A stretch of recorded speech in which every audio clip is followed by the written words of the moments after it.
الصلاۃ والسلام علیک یا رسول اللہ وعلی آلک و اصحابک یا خاتم النبیین صلی اللہ علیہ وآلہ وسلم۔ اللہ پاک کے آخری نبی صلی اللہ تعالی علیہ وآلہ وسلم ابتدا سے ہی بہترین کردار کے مالک تھے۔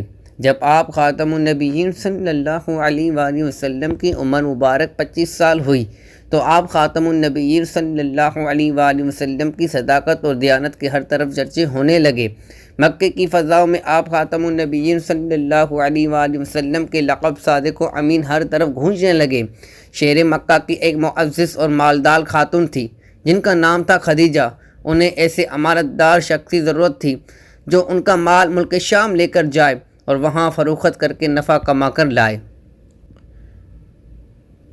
آپ خاتم النبیین صلی اللہ تعالی علیہ وآلہ وسلم کی امانت اور صداقت کی شہرت جب حضرت خدیجہ تک پہنچی تو انہوں نے آپ خاتم النبیین صلی اللہ تعالی علیہ وآلہ وسلم کو پیغام بھیجا کہ آپ خاتم النبیین صلی اللہ علیہ وآلہ وسلم میرا مال تجارت ملک شام لے کر جائیں۔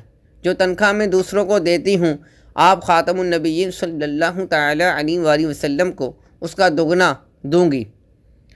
آپ خاتم النبیین صلی اللہ تعالی علیہ وآلہ وسلم نے ان کی یہ درخواست قبول فرما لی اور تجارت کا سامان اور مال لے کر ملک شام روانہ ہو گئے۔ اس سفر میں حضرت خدیجہ رضی اللہ تعالی عنہا کا غلام میسرہ بھی آپ خاتم النبیین صلی اللہ تعالی علیہ وآلہ وسلم کے ساتھ تھا، جو آپ خاتم النبیین صلی اللہ تعالی علیہ وآلہ وسلم کی خدمت اور دیگر ضروریات پوری کرتا تھا۔ جب ایک بار پھر جب آپ خاتم النبیین صلی اللہ تعالی علیہ وآلہ وسلم ملک شام کے مشہور شہر بصرہ پہنچے تو وہاں نستورہ راہب کی عبادت گاہ کے قریب قیام فرمایا۔ وہ راہب میسرہ کو پہلے سے جانتا تھا، اسی بنیاد پر وہ اس کے پاس آیا اور آپ خاتم النبیین صلی اللہ تعالی علیہ وآلہ وسلم کی طرف اشارہ کر کے کہنے لگا، یہ کون ہے جو اس درخت کے نیچے اترے ہیں؟ میسرہ نے جواب دیا، یہ شہر مکہ کے رہنے والے ہیں، بنو ہاشم سے تعلق ہے، ان کا نام محمد صلی اللہ علیہ وآلہ وسلم ہے اور لقب امین ہے۔ راہب کہنے لگا، سوائے نبی کے آج تک اس درخت کے نیچے کوئی نہیں اترا۔ پھر اس نے پوچھا، کیا ان کی آنکھوں میں سرخی رہتی ہے؟ میسرہ نے جواب دیا، ہاں ہے، اور وہ ہر وقت رہتی ہے۔ یہ سن کر نستورہ کہنے لگا، یہی اللہ پاک کے آخری نبی حضرت سیدنا محمد مصطفیٰ صلی اللہ علیہ وآلہ وسلم ہے۔ مجھے ان میں وہ تمام نشانیاں نظر آ رہی ہیں جو توریت اور زبور میں پڑھی ہیں۔ کاش میں اس وقت زندہ ہوں جب یہ اپنی نبوت کا اعلان فرمائیں گے۔ اگر میں زندہ رہا تو ان کی بھرپور مدد کروں گا، ان کی خدمت میں پوری زندگی گزار دیتا۔ اے میسرہ، میں تمہیں نصیحت کرتا ہوں کہ کبھی ان سے جدا مت ہونا، ان کی خدمت کرتے رہنا، کیونکہ اللہ پاک نے انہیں نبوت کا شرف عطا فرمایا ہے۔ آپ خاتم النبیین صلی اللہ تعالی علیہ وآلہ وسلم سامان تجارت بیچ کر جلد واپس تشریف لے آئے۔ جب آپ خاتم النبیین صلی اللہ علیہ وآلہ وسلم کا قافلہ مکہ واپس پہنچا تو اس وقت حضرت بی بی خدیجہ رضی اللہ تعالی عنہا مکان کی چھت پر بیٹھی ہوئی تھی۔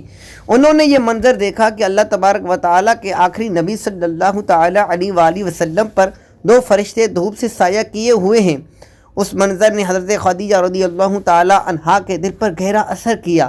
کچھ دن کے بعد انہوں نے اپنے غلام میسرہ سے اس بات کا ذکر کیا تو میسرہ نے بتایا کہ میں تو پورے سفر میں اس طرح کے مناظر دیکھتا رہا ہوں۔ پھر میسرہ نے اس طویل سفر میں آپ خاتم النبیین صلی اللہ علیہ وآلہ وسلم کی صداقت و دیانت، حسن سلوک و غمخواری، معاملات کو سمجھنے اور کاروباری مہارت کے جو روح پرور مناظر اپنی آنکھوں سے دیکھے وہ بیان کیے۔ نستورہ راہب جس طرح آپ خاتم النبیین صلی اللہ علیہ وآلہ وسلم پر فدا ہو گیا تھا اور آپ خاتم النبیین صلی اللہ علیہ وآلہ وسلم کے مستقبل کے بارے پیشن گوئیاں کی تھی، یہ بتایا۔ یہ سن کر حضرت خدیجہ رضی اللہ تعالی عنہا کے دل میں آپ خاتم النبیین صلی اللہ علیہ وآلہ وسلم کے لیے عقیدت اور محبت پیدا ہو گئی۔